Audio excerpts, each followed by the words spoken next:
خبر شامل کرتے ہیں لاہور سے۔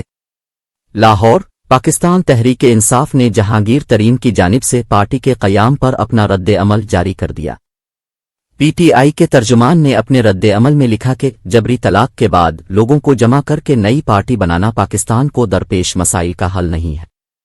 پی ٹی آئی ترجمان نے کہا کہ آزادانہ منصفانہ انتخابات کا انعقاد ہی مسائل کا حل ہے، عوام کو اپنے نمائندے منتخب کرنے کا حق دیا جائے۔ جہانگیر ترین نے نئی سیاسی جماعت استحکام پاکستان کے قیام کا اعلان کر دیا۔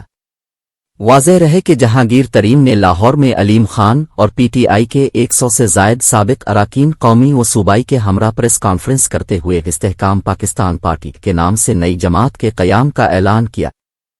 ان کا کہنا تھا کہ ہماری پارٹی کے قیام کا مقصد پاکستان کی ترقی اور خوشحالی ہے۔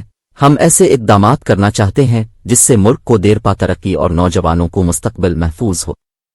جہانگیر ترین نے مزید کہا کہ میں روایتی سیاست دان نہیں تھا مگر ملک کی خدمت کے لیے سیاست میں آیا اور پی ٹی آئی میں شمولیت کی، مگر تحریک انصاف نے ملک کی معیشت کو بہتر کرنے کے لیے کوئی کام نہیں کیا۔